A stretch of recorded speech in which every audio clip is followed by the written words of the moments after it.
Malls, gym, spa बंद रहेंगे। अंजलि मेरी सहयोगी वहां पर मौजूद हैं। अंजलि, साप्ताहिक बाजारों को ऊपर भी रेस्ट्रिक्शंस लगाए गए, हफ्ते में एक जो है वो साप्ताहिक बाजार लग पाएगा। मुझे लगता है कुल मिलाकर एक अच्छा ऐलान दिल्ली के लोगों को कोरोना संक्रमण से बचाने के लिए। बिल्कुल शोभना, देखिए ये ज़रूरी भी था क्योंकि जैसा जब हमें ये पता चला था कि वीकेंड कर्फ्यू की बात की जा रही है तो उसमें ये पहले ही चर्चा में था। और जिस तरह से हम तस्वीरें भी दिखाते रहे हैं कि लोग अभी भी जो हैं वो मान नहीं रहे हैं, या अनावश्यक रूप से अगर आप बाहर निकल रहे हैं तो ये सिर्फ आपकी ही नहीं बल्कि सभी की जान के साथ खिलवाड़ होता है। और यही वजह है कि वीकेंड कर्फ्यू लगाया गया है। दिल्ली के बड़े बड़े इलाकों में हमने देखा, जैसे इंडिया गेट के आसपास आप देखेंगे तो अक्सर शनिवार और रविवार की शाम को आप देखेंगे तो भीड़ अभी भी जमा हो जाती है। जहाँ तक बात करें साप्ताहिक बाज़ारों की, बहुत भीड़ उमड़ती है और ये कदम उठाना ज़रूरी था। एक म्यूनिसिपल जोन में एक साप्ताहिक बाजार लगेगा, ये काफ़ी अहम है क्योंकि छोटे छोटे जो साप्ताहिक बाजार लगते हैं उनमें भी बहुत ज़्यादा भीड़ देखने को मिलती है। तो ये दरअसल उन चीज़ों को कर्टेल करने की कोशिश है। ये तमाम रिस्ट्रिक्शंस जो हैं इनके ज़रिए उन तमाम गतिविधियों को कर्टेल किया जाएगा जो अननेसेसरी हैं, जो अनावश्यक हैं। और इस समय जब ज़रूरत है तो सभी को ये सावधानी बरतनी बेहद ज़रूरी है। इसी वजह से सरकार जो है वो सख्ती अपनी तरफ से लागू करी। अब देखना होगा कि लोग इसको कितना मानते हैं। जी बिल्कुल ठीक है। और अंजलि, जो दूसरी बड़ी बात मुख्यमंत्री ने कही कि वो एक अस्पताल को लेकर जिद ना करें, क्या कोई ऐसी वेबसाइट भी दिल्ली सरकार के द्वारा बनाई जा रही है जिसमें ये जानकारी हो कि किस अस्पताल में बेड अवेलेबल है, ताकि दिल्ली वासी जो हैं वो उसी अस्पताल सीधे पहुंचे, अस्पताल ना भटके? जी देखिए, वेबसाइट दिल्ली सरकार पहले ही एक पूरा कोरोना ऐप बना चुकी है जो मैं आपको दिखाती हूँ।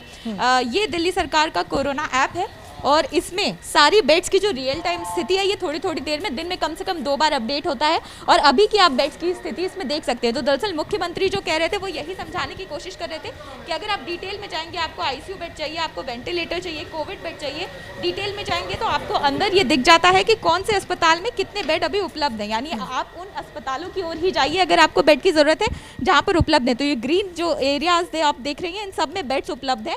जो पिंक एरियाज हैं, जो पिंक बैंड है उसमें मतलब नंबर ऑफ बेड जो है वो 0 हो चुका है। तो इस तरह से ये ऐप के जरिए ये मैनेजमेंट जो है दिल्ली में जब से कोरोना शुरू हुआ है दिल्ली सरकार कर रही है और लगातार अपडेट इसको करने की कोशिश की जाती है। दिन में कम से कम 2 बार अपडेट होता है ये ऐप। तो इसलिए सरकार का ये कहना है कि इस ऐप को देख कर ही जाएं, जिससे आपको भी अननेसेसरी भाग दौड़ नहीं करनी पड़ेगी एक अस्पताल से दूसरे अस्पताल तक। और साथ ही साथ हॉस्पिटल मैनेजमेंट पे सरकार को भी काफ़ी मदद मिल जाएगी, एक हॉस्पिटल पर लोड ज़्यादा नहीं बढ़ेगा। बिल्कुल ठीक है अंजलि, आप बनी रही है। और बड़ी बात है, एक बार फिर से हम अपने दर्शकों को बताना चाहते हैं, दिल्ली के मुख्यमंत्री अरविंद केजरीवाल ने प्रेस कॉन्फ्रेंस की। दिल्ली में वीकेंड कर्फ्यू लगाया जाएगा। जो साप्ताहिक बाजार हैं वो हर इलाके में एक ही लगेगा। और जिन लोगों के घर पर शादी समारोह है उन्हें कर्फ्यू पास दिया जाएगा। ज़रूरी सेवाएं वीकेंड पर जारी रहेंगी। यानी अगर आपको अस्पताल जाना है, आपको किसी ज़रूरी काम से बाहर निकलना है तो आपको कर्फ्यू पास दिया जाएगा। शादी समारोह जिनके यहाँ पहले से तारीख तय हो चुकी है, सारी तैयारियां हैं, उन्हें कर्फ्यू पास दिए जाएंगे दिल्ली पुलिस के द्वारा। मॉल्स, जिम और स्पा वीकेंड्स पर बंद रहेंगे। साप्ताहिक बाजार पाबंदी के साथ चलेंगे। हफ्ते में एक दिन साप्ताहिक बाजार लगेगा हर इलाके में। जो पहले 3 से 4 बार लगता था एक मोहल्ले में, अब वो सिर्फ हफ्ते में एक बार लगेगा। दिल्ली में 5000 से ज्यादा बेड्स अभी भी उपलब्ध हैं, बशर्त आप एक फिक्स अस्पताल की जिद ना करें। रेस्टोरेंट्स में बैठ के अब आप खाना नहीं खा सकते हैं, वहां से टेक अवे की फैसिलिटी अभी भी होगी। यानी जो रेस्टोरेंट हैं वो बंद कर दिए गए हैं, वहां से आप बना हुआ खाना सिर्फ पैक करवा कर ले जा सकते हैं, वहां बैठकर नहीं खा सकते हैं। शादी ब्याह अगर आपके घर में है तो आपको कर्फ्यू पास दे दिया जाएगा। ये वीकेंड कर्फ्यू की मैं बात कर रही हूँ, जो कि दिल्ली के मुख्यमंत्री अरविंद केजरीवाल ने जानकारी दी। एक जोन में हफ्ते में एक ही साप्ताहिक बाजार लगेगा। मॉल, जिम और स्पा, ऑडिटोरियम इनको बंद किया गया है। पिक्चर हॉल्स 30% क्षमता के साथ खोले जाएंगे और 5000 बेड अभी भी दिल्ली के अस्पतालों में अवेलेबल हैं और बेड्स की तैयारी दिल्ली सरकार कर रही है।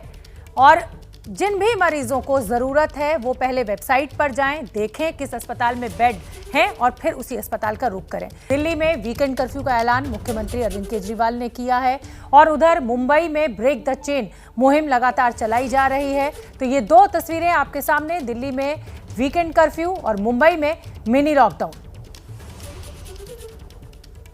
अब दिल्ली में मॉल, जिम, स्पा और ऑडिटोरियम्स बंद रहेंगे। एसेंशियल सर्विस वालों को कोई दिक्कत नहीं होगी वीकेंड पर। अगर आपको अस्पताल जाना है तो आप जा सकते हैं। अगर आपके घर में शादी ब्याह है तो आपको कर्फ्यू पास मिलेगा। तो जिम, मॉल और स्पा बंद कर दिए गए हैं दिल्ली में अगले ऐलान तक। रेस्टोरेंट में अब आप बैठ के खाना नहीं खा पाएंगे, आपको वहां से पैक करा कर ले जाना होगा। चेन तोड़ने के लिए वीकेंड कर्फ्यू जरूरी है। दिल्ली के मुख्यमंत्री अरविंद केजरीवाल ने अब से कुछ क्षणों पहले प्रेस कॉन्फ्रेंस कर ये जानकारी दी। सिनेमा हॉल 30% दर्शकों के साथ खुले हो सकते हैं। साप्ताहिक बाजार एक जोन में सिर्फ एक ही लगेगा, यानी एक हफ्ते में एक ही बाजार लगाया जा सकता है। वहां पर भी भीड़ ना बढ़े, इसका ध्यान रखा जाएगा। न पाबंदी हो न कोई हद हो तो बस खुद बनाई सरहद हो। ये मुहिम है परतों में छिपे हर सच की तलाश की, सियासत पर रखी पैनी नजर और आंख की, खबरों की दुनिया में एक जिम्मेदार आवाज की, जुर्म और जुल्म के खिलाफ हर बेबस के लिए इंसाफ की। जब कोई हद नहीं इंसानियत के लिए जज्बात की, जब कोई हद नहीं खुशियों और ख्वाब की, तब कोई हद क्यों हो नए नजरिए और बदलाव की। तोड़ के हदों के ताले, नए सपनों को पाले, बांधे सबको एक धागे, आपको रखे आगे। ABP news.